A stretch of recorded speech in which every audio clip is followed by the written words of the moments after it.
Shri Venkateswara gold తాకట్టులో ఉన్న మీ బంగారాన్ని విడిపించి కొనబడును.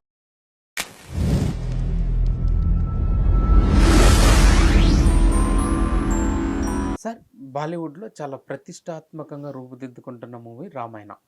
ఈ ట్రైలర్ రిలీజ్ అయింది. ఈ మూవీలో ఆంజనేయ స్వామివారి పాత్ర కనిపించలేదు. అంటే ఈ ట్రైలర్‌లో కనిపించలేదని విమర్శలు కూడా వస్తున్నాయి. ఎందుకు? కారణం ఏంటి? ఆంజనేయ స్వామివారి పాత్రను ఇంకేమన్నా భిన్నంగా డిజైన్ చేశారు కాబట్టి ఈ ట్రైలర్‌లో చూపించలేదా? అంటే ట్రైలర్ అనేది జస్ట్ వాళ్ళు సీతారాముల్ని అలా జనాలకు పరిచయం చేయటం, రావణ పాత్ర, హనుమంతుడి పాత్ర కూడా కీలకమే. హ్మ్. అయితే వాళ్ళు దానికి ఉన్నటువంటి పరిధి రీత్యా ప్రస్తుతానికి హోల్డ్ చేసి ఉండొచ్చు. మార్కెటింగ్ స్ట్రాటజీ కూడా కావచ్చు. అంటే వాంటెడ్‌గానే ఈ డిస్కషన్స్ రైజ్ చేయటం ద్వారా సినిమా మీద ఈ చర్చ జరుగుతుంటే క్యూరియాసిటీ డ్రైవ్ అవుతూ ఉంటుంది. రేపొద్దున ఇంకెక్కడో ఒక స్పెషల్ ఆర్టిస్ట్‌తో చేయిస్తూ ఉండుండొచ్చు ఆ క్యారెక్టర్. దాన్ని విడిగా రివీల్ చేస్తారు.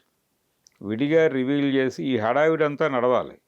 ఈ చర్చలన్నీ నడిచిన తర్వాత ఆ క్యారెక్టర్‌లో ఎవరు, ఏమిటి అనేది రివీల్ చేస్తూ ఆ క్యారెక్టర్ వరకే క్యారెక్టర్ వైజ్ గ్లింప్సెస్ కూడా చూస్తున్నాం మనం ఈ మధ్య.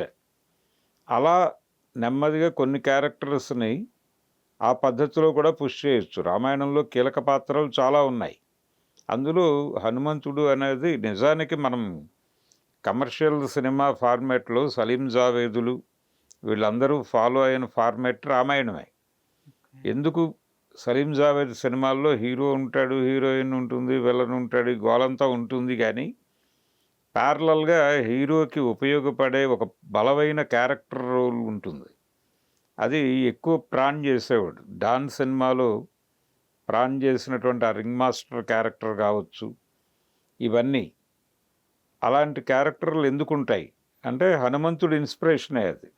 ఆంజనేయ స్వామి ఇన్స్పిరేషన్తో పుట్టిన పాత్రలు అవన్నీ. సో ఇప్పుడు మీరు 'నిప్పులాంటి మనిషి' సినిమాలో సత్యనారాయణ క్యారెక్టర్ కూడా అలాగే ఉంటుంది. రామభక్త హనుమాన్ లాంటి క్యారెక్టరే అది. అది డిజైన్ చేసింది కూడా సలీం జావేద్లే, 'జంజీర్' సినిమా. వాళ్ళ సినిమాలు అన్నిట్లోనూ అలాంటి ఒక పవర్ఫుల్ క్యారెక్టర్ రోల్ ఒకటి ఉంటుంది. దానికి ఇన్స్పిరేషన్ హనుమంతుడే. కాబట్టి ఆ పద్ధతిలో ఆ క్యారెక్టర్ ఉండే అవకాశం ఉంది. ఆ కల్చర్ ఉంది బాలీవుడ్కి. బాలీవుడ్ స్క్రీన్ ప్లే ఆర్డర్లో అది ఉంది. సో ఈ క్యారెక్టర్ ఎవరితో చేయిస్తున్నారు ఈ విషయాలన్నీ చెప్పడం కోసం వాంటెడ్గానే హోల్డ్ చేసి దీని మీద ఒక డిస్కషన్ ఓపెన్ అయ్యి బయట జనాలు రకరకాలుగా మాట్లాడుకుని ఆ క్యూరియాసిటీ బేస్ మీద ఆ క్యారెక్టర్ని రివీల్ చేసి ఒక పాపులారిటీ తీసుకురావటం, జనాలని థియేటర్లకి లాక్కురావటం అనేది ప్రోగ్రామ్. అయితే మొన్న రిలీజ్ చేసినటువంటి ట్రైలర్ కూడా దాని మీద చర్చ జరుగుతోంది కానీ కంపారిజన్ చాలా ఎక్కువ నడుస్తోంది.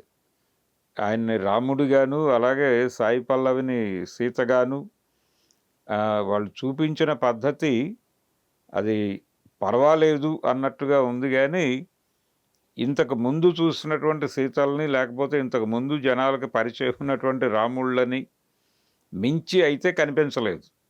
కనీసం ఆదిపురుషులో కొంత ఆ ఇమేజ్ని వాళ్ళు అంటే గ్లిమ్స్తో చెడగొట్టారు కానీ గ్లిమ్స్ కంటే ముందు వచ్చినటువంటి ఈ ఫస్ట్ లుక్కులు ఇలాంటివి కొంత ఇంప్రెసివ్గా కనిపించినాయి. గ్లిమ్స్ వచ్చాక జనాలు పక్కకి నడిచారు. ఆ సినిమా గ్లిమ్స్ చాలా నిరుత్సాహపరిచింది. ఇక్కడ ఈ ట్రైలర్ పర్వాలేదు, ఇది కొంత దాంతో పోలిస్తే బెటరే. కానీ ప్రజల బుర్రల్లో ఉన్నటువంటి రెఫరెన్సులు వాటితో కంపేర్ చేసి చూస్తే మాత్రం అప్ టు ది మార్క్ ఉన్నట్టుగా అనిపించట్లేదు జనాలకి. హిందీ బెల్ట్లో కొంత కనెక్టివిటీ ఉంది దానికి, కానీ సౌత్ బెల్ట్లో అంతగా కనెక్ట్ కాలేదు, అది నిజం. ఎందుకు అంటే ఇక్కడ ఉండే రెఫరెన్స్లు, ఇక్కడ క్యారెక్టర్లు, గతంలో రాముడు, సీత, ఎన్టీ రామారావు గారు, ఈ గోలంతా ఉంది ఇక్కడ. కనుక దానికి సంబంధించిన వ్యాక్యూమ్ ఉంది. అయినప్పటికీ ఈ హనుమంతుడి చర్చ కూడా ప్రమోషనల్ వ్యవహారమే.